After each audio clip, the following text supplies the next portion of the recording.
Good afternoon, welcome to LBMA webinars. We have a delightful treat for you today in the form of Jim Steele and Suki Cooper from HSBC and Standard Chartered respectively. As you may know, you may not know, we had our virtual precious metals conference earlier this week. And Jim and Suki are here to give us a wrap-up summary of all the wonderful things that happened and all the topics of discussion which we had. I say I did not discuss anything, but I'm going to just take you through a quick housekeeping slide before I hand over to the experts. If you do have any questions, and we welcome all of the questions, anything you have, if you wanted something clarified from the conference or from Jim and Suki's points today, or even if you weren't at the conference and you have questions, please drop them into the Q&A panel at the bottom of your screen or the top, depending on which version you have. If you can't see that, please do email us at ask@lbma.org.uk. You can also email them through if you are watching this recorded later. We will send this out later on today. So, Jim, if you're ready, I'm going to hand over to you. Thank you very much, Taylor, and welcome to everybody. Suki and I have the gracious responsibility of summing up what was really a very, very splendid conference, and kudos to everybody at the LBMA for putting something together under very challenging circumstances. I thought it all went very well, and I'm particularly delighted that I have Suki joining me, which is a great improvement from the last summary when I had Mr. Kendall. Suki is better looking, she has a higher IQ, and she knows more about the market. So I'm very pleased to welcome her as well. Now, our first session, which was the global macroeconomic outlook, was really quite powerful. We had the always entertaining Mr. Quest emceeing things, and we had from Gresham College, Avinash Prasad, from the Bank for International Settlements, Joachim Magel, and from BlackRock, the very well-known Philip Hildebrand. And we touched on a lot of interesting topics, but I think basically inflation, tapering, the impact of net zero, and gold and cryptocurrencies. But just to look at inflation, Avinash talked about supply side issues, and that when you have supply side difficulties, the recoveries are generally stronger than if a recession or a slowdown is demand related. John made the comment that there's a lot of stimulus, a lot of monetary and fiscal stimulus coming into the market, and Philip emphasized the volatility that we're now seeing. And we always want some disagreement. We always want somebody to say a few things. We can't all have uniform views. And Avinash thought that unlike John and Philip, that Avinash said that inflation may not be transitory. So there's a bit of a disagreement there, which I thought was very interesting. And if I've attributed the wrong comment to the wrong person, please, this was just simply a mistake. But I do believe that Avinash was in disagreement on that inflation issue to some degree. But that the other thing that came out of that discussion was that interest rates would remain low, which is clearly good for gold. And Suki, you may have some comments on the on what was said about tapering, maybe. This was truly a fantastic session. The quality of the speakers, the varying views, I really enjoyed it. There were a few standouts for me as well in terms of some of the comments that were made. Tapering, yes, that was one where there's so much debate as to when it will happen, if it will happen. We had the Fed meeting yesterday, and it does look like tapering will start soon, and perhaps finishing in the middle of next year. But on inflation, one of the comments that Philip Hildebrand made, I thought was particularly interesting. He said that we won't get to 5 to 6% inflation, but we will end up in a higher inflation regime compared to where we started. So the reordering of supply chains will result in higher production costs. So we will see a new monetary policy framework with potential for overshooting. And I think what's interesting about this is when we think about inflation for gold, and Tom actually made this comment in the next session, where he said it's the ability for inflation to surprise us, and perhaps that's the best environment for gold. So I think the other standout for me was Joaquin's comment that transitory is perhaps the word of the year. And it's such a fantastic word that it gives you the tools to do the right thing. For me, the word of the conference was perhaps ESG rather than transitory being the word of the year.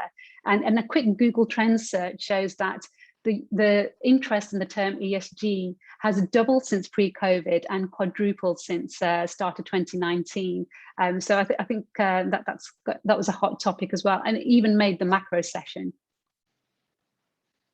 Indeed, and you know, a couple of the other points, and Avinash made a comment on inflation again, that inflation is political. And I thought that was quite brilliant. I thought that was very interesting, because it requires political will to both get it going and also to suppress it if it goes too far. Philip made the comment that the banks are better prepared, however, now for any financial market volatility that comes. But some of the other things, and you know, we began to touch on net zero, which was looked at in much more depth. But there was the comment that we are seeing a macro shift in energy supply, and that all of these shifts historically of this nature have been good for gold, particularly if it brings along higher carbon prices in the near term. There was a wide agreement that the tapering would be gradual, and that and importantly, interest rates again would have to remain low, not so much because of tapering, but because of the high debt burden that we're all under. Suki, maybe I'll leave it for you. There was some discussions on cryptocurrencies and how they are not gold, and they're not a substitute for gold. I think that was universally agreed. You want to add anything to that? Joaquin also made the point that we need to look at real interest rates, and that is what matters for gold. So that was a good point. And also, I liked his comment that gold in any decade, any century, is a good yardstick for macro shifts. So I think the relevance of gold is still very much there. It's just shifting in terms of its level of interest on a month-by-month basis, but overall it's still highly relevant. And on the crypto side, I like the fact that the question was posed to the extent of, is it a store of value? Is it a currency? Is it an asset class? And Joaquin's clear comment that it's an asset class and not a currency. And Avinash made that really great point that one of the reasons why it can't be a currency is because when you hold debt, you don't want to hold it in a currency that is increasing so rapidly. So we're more likely to see it maintaining its status as an asset class rather than being a replacement for gold. But one of the... I was going to say absolutely, and you know, on that point, I mean, the point was made. I can't remember which one of our great thinkers on the panel actually said it, but you know, he said that private money doesn't work. If it did work, we wouldn't have had central banks to begin with. And I know it's a takeaway, but it was very impressive to me, and that central banks still count gold as part of their foreign exchange reserves, which makes it a currency. And not talking about any particular crypto, but cryptos are not. They are not currencies. And Richard closed that session with a very interesting question to the panel as well. If he theoretically was making a payment of $10,000, how would the speakers wish to receive it? And these are the fantastic answers. Philip Hildebrand said he would receive it in dollars. Joachim said he would barter that great picture that was in his background, which turned out to be cardboard. And Avinash said he would have it half gold and half in dollar terms. So I think there's obviously the confidence in current currency regimes, rather than shifting to Bitcoin. Indeed, indeed. And you want to kick off what we looked at on session 2, Suki?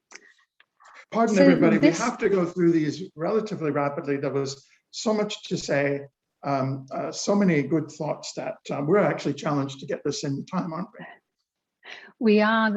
I could spend the whole day talking just about what Barry Eichengreen was sharing with us, and there was so much food for thought there. But session 2 was Outlook for Precious Metals Investment, expertly chaired by John Reed once again, who added who really brought the session together, because given there's so many themes and so many things that can be covered. And our panel consists, we had the keynote from Barry Eichengreen to start with, professor from University of California, Berkeley, and the panelists that joined him were Tom Kendall, Global Head of Metal Sales from ICBC Standard Bank. Barry Eichengreen continued in the discussion, and of course, Dwight Anderson, the founder of Osprey Management. So we had a tremendous breadth and depth in that panel to discuss some of these pertinent themes. And as you would expect, inflation cropped up once again, risks around tapering, there were conversations around debt, geopolitical risks. So we really managed to cover a lot of the themes that are important for the entire complex, quite succinctly within that hour. But what I liked about this session in particular was that once again, there were varying views. Not everyone was in agreement, especially when it came to inflation. And this really gives you food for thought that there are strong arguments on both sides of the equation. So Barry was much not worried about significant chronic inflation. He said some inflationary pressures are temporary, like used car sales in the US, but stability culture is ingrained within our central banks. And then on the other side of that spectrum, you had comments from Dwight, who thinks that inflation is going higher, largely because of the commitment the world is making to ESG, which was a point that was touched upon in that first session as well. When we make these investments, the aggregate impact of society is lowering the productivity. So when we are not making decisions that are driven by productivity, it will result in structurally higher inflation. So this really, I think, sets out two strong arguments why inflation could be transitory, or why we may see a structural shift higher. But Barry also made the relevant point, very, very relevant point, that inflation isn't necessarily the best or the only driver for the gold market, and it can be seen as a weak argument for holding gold, and perhaps tips was a better hedge. But the point that Tom made, that it's periods of unexpected inflation or surprises, that's when gold really comes into its own. It's perhaps not an effective short-term hedge, but as a long-term hedge, as an asset within a portfolio, it has a valuable contribution to make. That I think for me was one of the most interesting points, was that contrary to popular opinion, and I know Suki, you've done work on this, I've certainly done work on this, it depends on when you buy gold and where you are in the inflation cycle, if gold is a good hedge against inflation or not. And for many, many years it has not been, and for many years it has, depending upon where you get in, where you get out, where the gold is. Absolutely. Barry, and I just want to say about this panel, the brilliance about this panel was that, we have someone like Dwight from the financial world, well-known, expert in precious metals, and we have what might be the best well-known, and not taking anything away from any other academic, gold academic that we have, and we had them both on the same panel. And we had John and Tom, and it was brilliant. And poor Mark couldn't come, couldn't make his known, but nonetheless, what I liked about Barry was he moved it away as well from the inflation after making his comments about inflation. And he said uncertainty, geopolitical uncertainty, financial uncertainty, the elections coming up, not just Germany, but other elections, these are all good for gold. And he reminded me again of my economics work, the Tobin rule, and which by his calculation would mean that we should keep 2% of our portfolio in gold. And I think that was very very, very useful. And the topic on geopolitics, which wasn't just made by Barry, but if you accept, many of the speakers on this session said, if you accept that we are in some transition period, not just for carbon, but for geopolitics in general, and the tectonic plates are shifting, that this is good for gold. I think it was Dwight, but I'm not sure if it was him that brought up the issue of US management, which we've been living under a sort of US umbrella for years. And if that changes, it goes into a more multipolar world, then that would be important. And I also think and trust it to be the person looking at the markets deeply, Dwight making the comment on ESG about winners would be silver, platinum, and rhodium. I'm sorry, silver and platinum, excuse me, versus the losers being palladium and rhodium.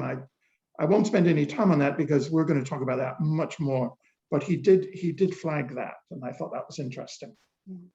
And Tom went on to make the point that the winners were the transition metals, like you've mentioned, those involved in solar, hydrogen, energy storage. But he also made the valid point that picking the winners means looking at the fundamentals. So that's you and I, Jim, all the work that we're doing on that fundamental analysis, along with the panel as well. A rising tide does not lift all ships. So just investing in all commodities isn't going to ensure a portfolio that does well, or in terms of managing price risk as well. There are different dynamics in terms of picking those winners as such. And I think that the other comment that Tom made that I liked was that the transitionary period may be longer than people think. So the impact that we've seen in terms of supply chains and certainly in terms of where we are in this business cycle, starting from a different point, means that we're going to see a different outcome, a different reaction from the likes of the IMF. But no, this session does lead us nicely into the next one in terms of PGMs. It does, and the last thing I would just say, I thought Mr. Eichen Green was very clever when he said, be careful sort of what you wish for. The world ran to gold in 1931 and away from currencies, and that was that signaled things like the Depression and political change, and so we want higher gold, but we don't want it to be because of catastrophe.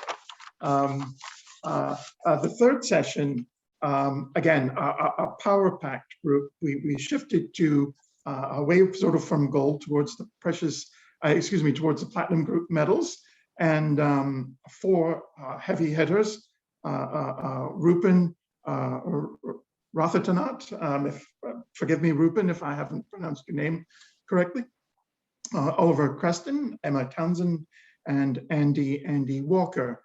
All of them experts in the field, and here's where we really sort of drilled down into the nuts and bolts of the PGM market, and just to say, it's a bit of an esoteric market. At least I meet lots of people on the street who pontificate about gold, but nobody pontificates about palladium or rhodium or platinum. They simply don't know enough to make even the most casual comment.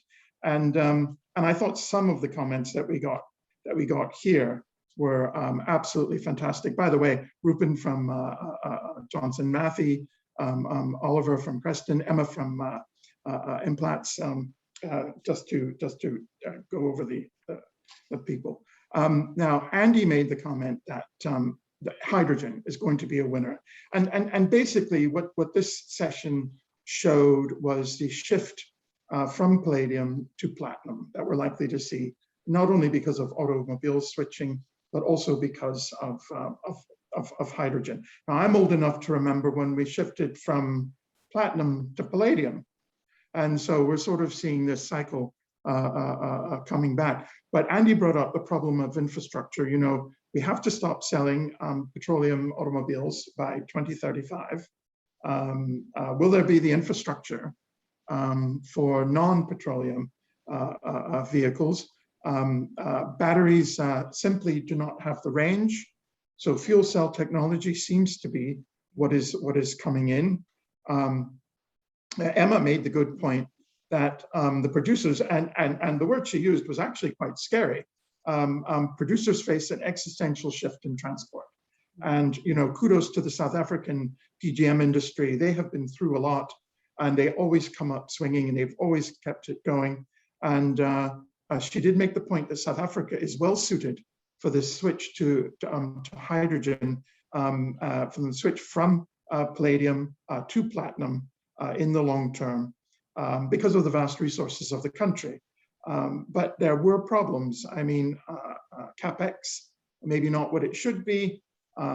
The emphasis on mechanization, favoring some mines and not others. She also brought up a good point, which I think a lot of novices would not appreciate, which is you can't give a cost of platinum. It's part of a basket.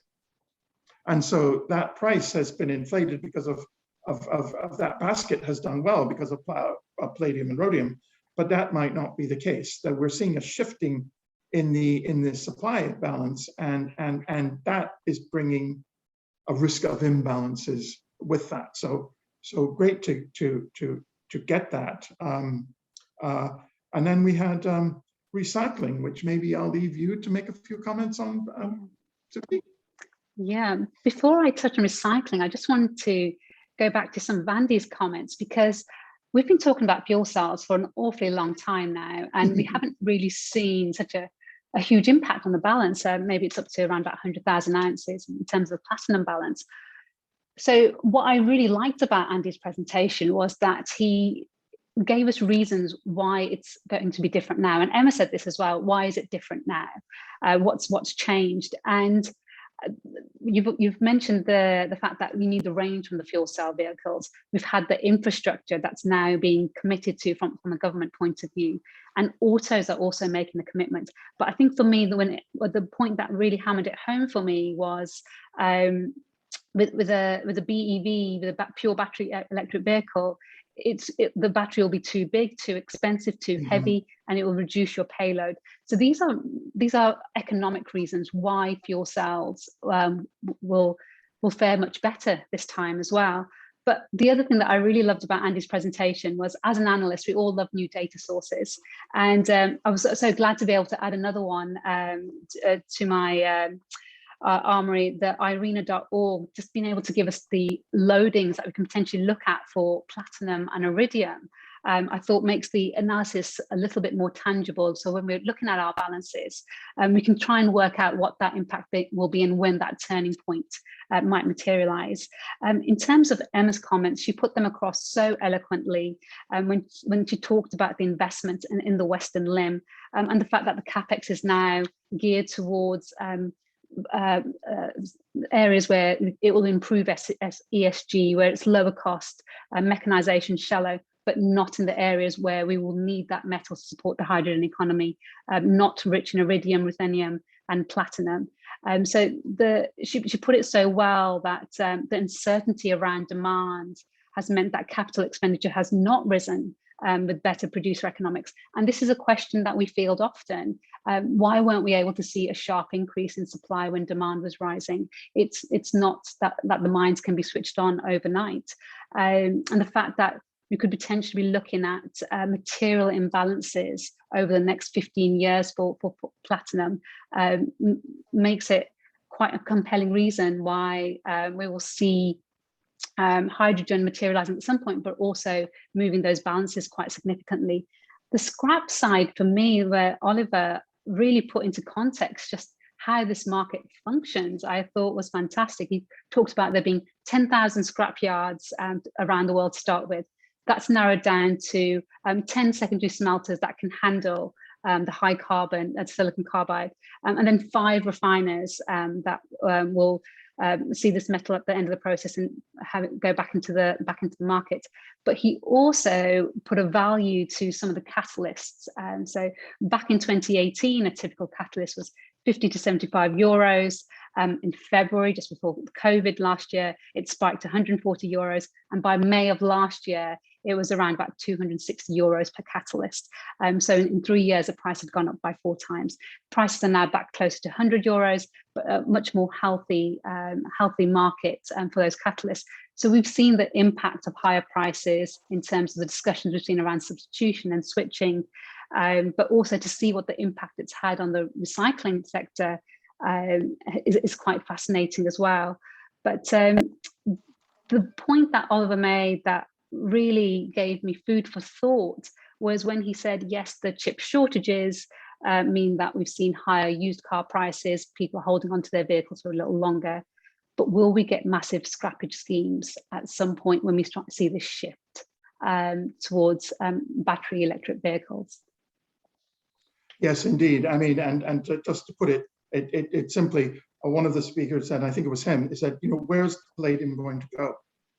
Once we start, because we will continue to have a scrap come onto the market after, well after, for 10, 15 years or so, for well after the initial autos are not sold anymore.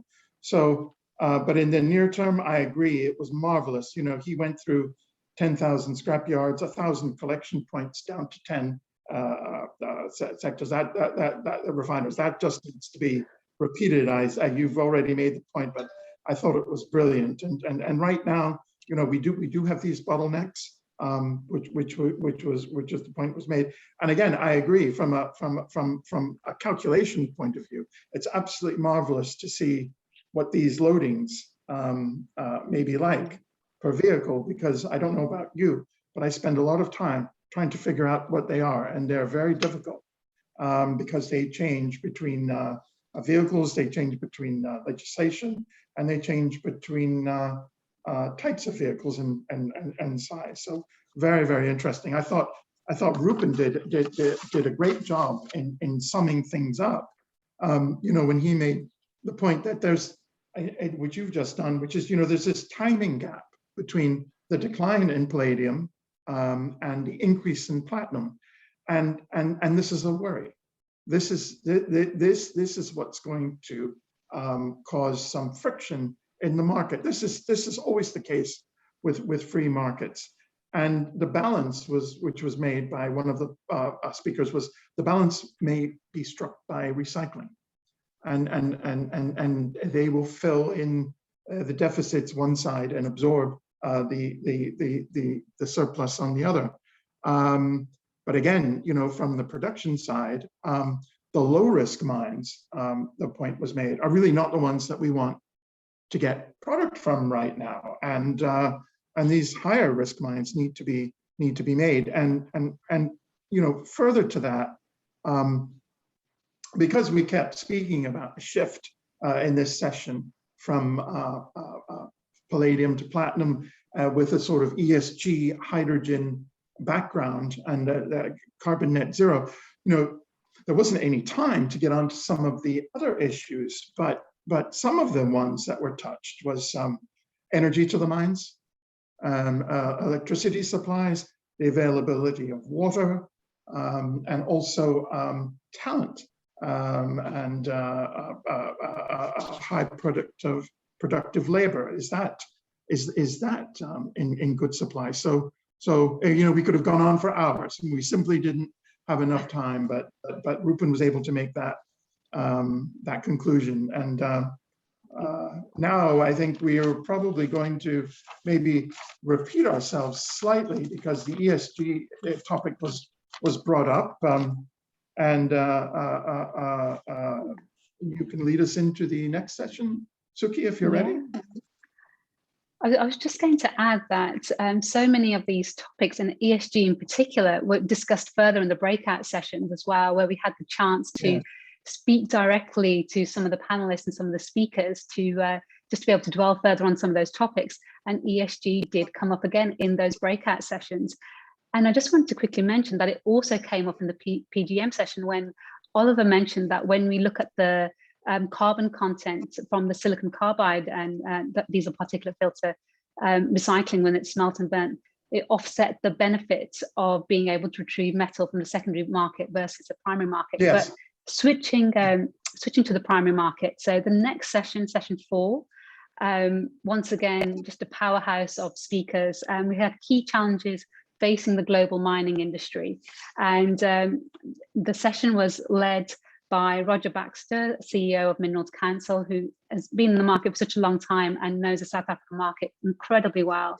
And we had the keynote address from Mark Bristow, President and Chief Executive of Barrick Gold. And the panel, he was joined by Martin Horgan, Chief Executive Officer of Centamin, Paul Fisher from our board chairman at the LBMA, and Natasha Vallone, Chief Executive Officer from Anglo American Platinum.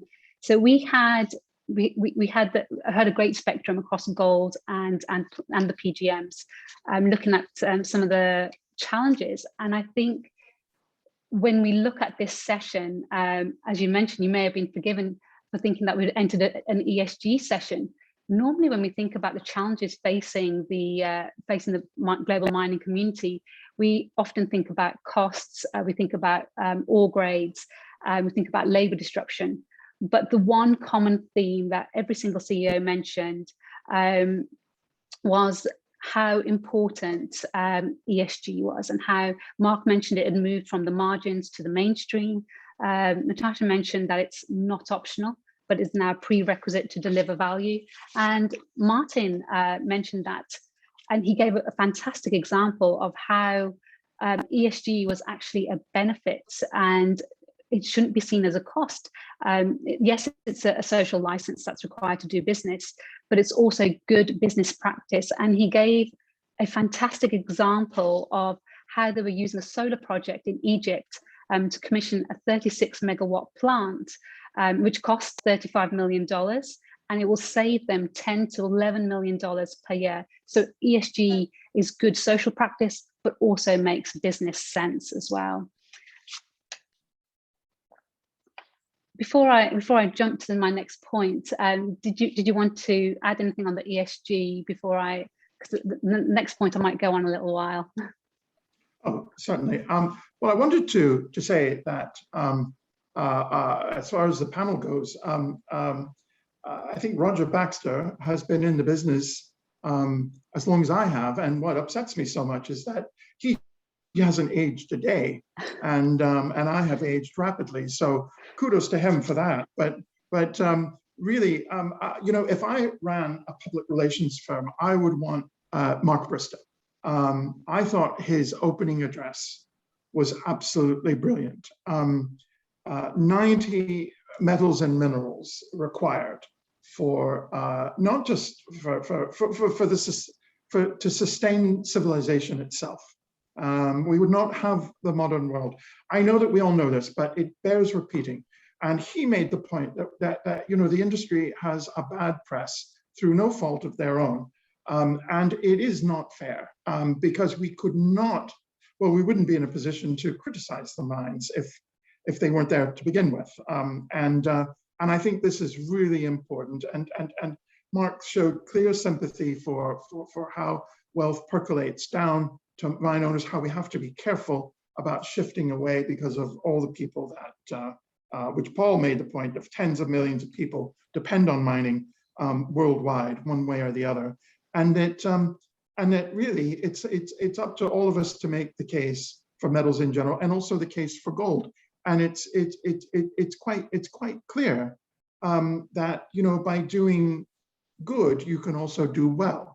And this was the point that he was hammering home, that the fulfilling ESG, just moving out of the narrow issue about mining, moving out of ESG, it's good for countries, it's good for people, for industry, and for investors. And this is a theme that's going to be touched more on, I think, the next session, about how investors are now very active and questioning what are the ESG standards of investments that funds and portfolio managers might be putting them into. We had a great another very technical and interesting session from Natasha on this, when she described the problems facing some of the industry. Again, water, power, the need for other resources, she held up Zimbabwe as an example of responsible mining. But South Africa faces a shift, she made the point, away from coal, which is a negative for that country, but towards hydro, which is a positive for the platinum. So again, PGMs are the future. Coal maybe, maybe not so. And I thought one of the best points was made from BlackRock about the need to retain young people in the business. I did a little work, and the average age of a mining engineer is in his 50s, even older than me, younger than you though, Suki. Any industry that has the mainstay of its workforce at that age that's not good. So we need more people. We need more people to get into mining schools. But as prices have gone up, I think that's really supported things. I didn't realize myself, but it takes Paul to show us that there are 17 sustainable goals that the United Nations have made for ESG, and many of them apply to metals. The other thing too that was the point that was made was a term that I haven't heard for in a while, but was very big in the 80s and 90s: resource nationalism. We often looked at it on the oil side, but it has a big component in metals as well. And the point was made that we are in an era where globalization has taken a bit of a knock, that countries are becoming more nationalistic. Will this lead to more resource nationalism? Will this in turn make things more expensive on the producer level? But again, a very good session, and to say that session 4 was good is following on from 3 excellent sessions themselves. So the standard, I think, was held. I also think this session did a really great job of just stopping to remind us of how important these metals are to our day-to-day lives. And you've mentioned that how we need all these metals in our to power the global economy. And you're right, Mark put this across really well. The world could not exist without the mining industry, and we should not be defensive about this. And Martin put it across very well as well, that the mining industry is needed to deliver the low carbon future that we want. Mm-hmm. And Natasha also said that PGMs are needed to make a future greener and healthier. And Martin put it well in terms of, we do a lot of good in this sector. It's a PR issue. We should be proud of what we have and how we can deliver a low carbon future. One thing that Paul said that I think is very true, and the LBMA has done some really great work around this, is that when it comes to ESG, when it comes to sustainable finance, it's one thing to say it, the second to do it, but a third is to demonstrate it. And with the climate change, there's not necessarily clear plans and commitment and how we reduce carbon emissions in line with government goals. But the industry as a whole needs to come up with that plan rather than have someone else do it for us. So I think we'll touch upon the other comments that he made on artisanal small-scale mining in the next session as well. But there was just so much rich material in this session when it came to highlighting the good that the industry does, the challenges the industry still faces, and then overlaying it with the positive future that these metals are creating for us. So I guess that leads us to our last session. Yes, indeed, and again, another power-packed a session with some great heavy hitters. I mean, with the exception of not asking you or I to be on the panel, Suki, I think they got virtually every expert in the precious metals industry, with the only exclusions being you and my good self, I think, especially you. We had, and again, apologies for mispronouncing any names here, but we had Sakila Misra, Tyler Gillard, Greg Mithenbal Salter. I hope that Mithenbal Mithabuth Salter, I hope I haven't insulted you, and an old pal of mine, Nitesh Shah. Matthew Shannon and Fedos Stamatopoulos. I hope I've done some. Now, Tyler made the point that 10 years ago, he made a presentation to the LBMA to further your point, Suki, on ESG, and only a handful of people were prescient enough, had the good fortune and intelligence to attend his. These were trendsetters, and today, of course, he's much in demand.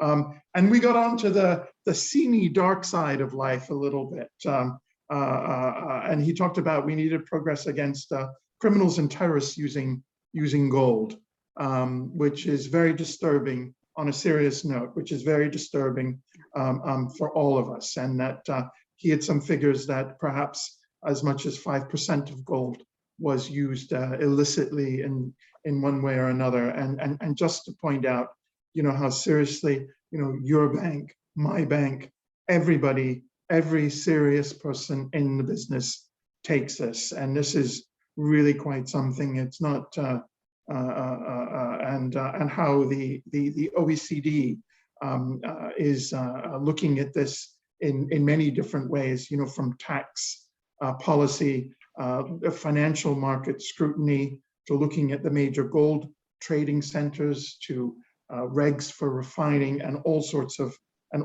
things like that. I think it's a very interesting, but the whole money laundering issue, I think Matthew tried to put some numbers on it, but from between 40 and $200 billion, enormous amounts of money, and also the environmental damage that is done by this, because criminals don't, if they don't worry about the law, they're certainly not going to worry about the environment either. And what I thought was a really good and interesting point, and I hadn't thought about it in this way, but the breakdown of the corruption between Africa and South America, and not wanting to target Africa or South America, there's criminals everywhere in the world, but the point that in Africa, it might on occasion have a political element to it, whereas in South America, it was more of a criminal gang element. And given that, you therefore need different tools, and the point would be that you need different tools to get on for that. I think that I was very interested because I'm always interested in jewelry. I think we don't discuss it enough in the gold market. Usually 50% of all demand is in jewelry, and we forget that, especially when you sit at a place like you and me, Suki, where we're looking at interest rates and inflation and the yield curve all day. But Faden made the point that investor demand may fluctuate for gold, but jewelry demand is much more stable. And I thought that was very, very interesting, because we have to make this a responsible mining, and ESG is also for jewelry, not just for investors. And the point too was made that we don't want an end to artisanal mining. This is not the point that we're not that we're not using this. The speakers made this point. We're not trying to beat them with a stick on this. But it's got to be managed. And I think that was a very good point.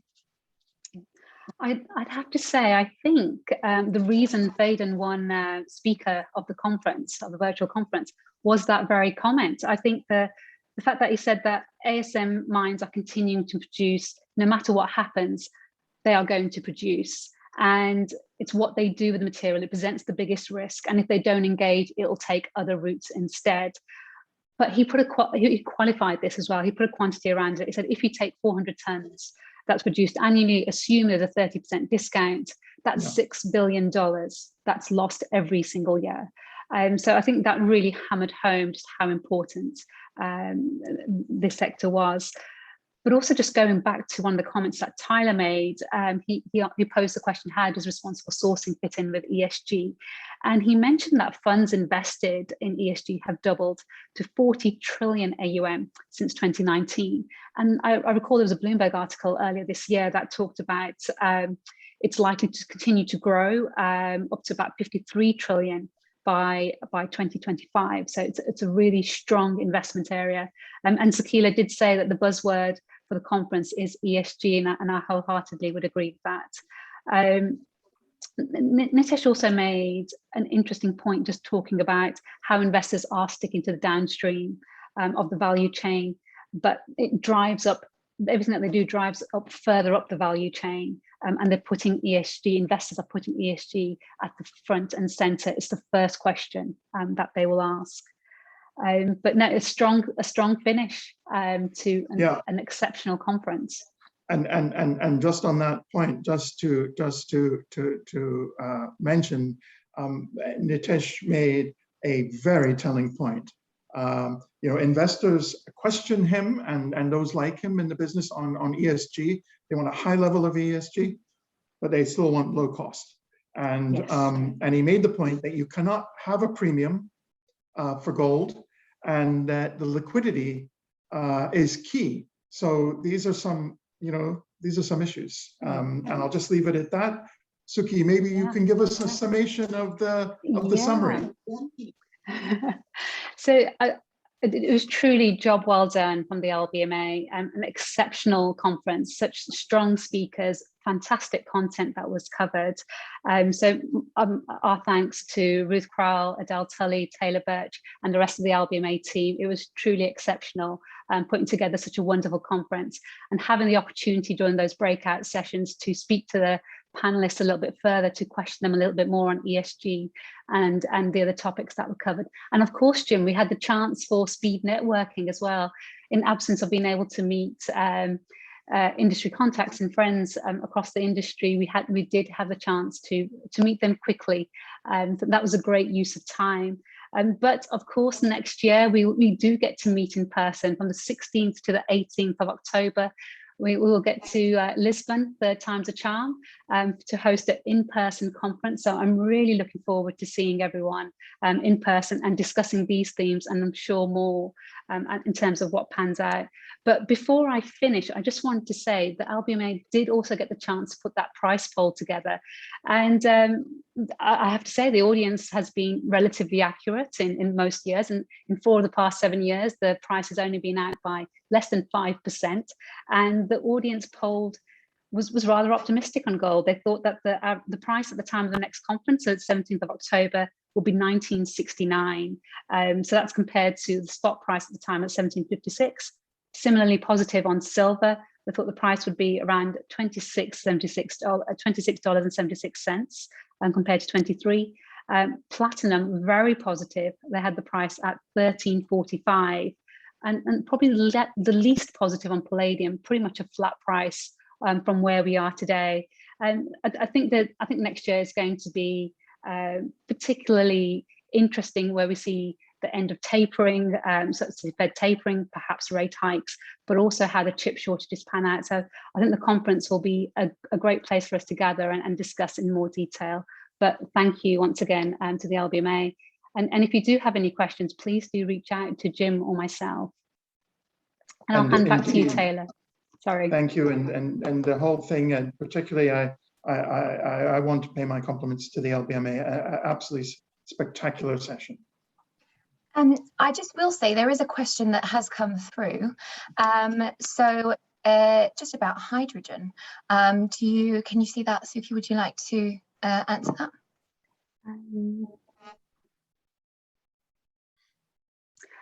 So the question is, I've heard a lot about hydrogen, but still concerned, worried about heavy iridium demand and where it will come from. Anyone have any thoughts?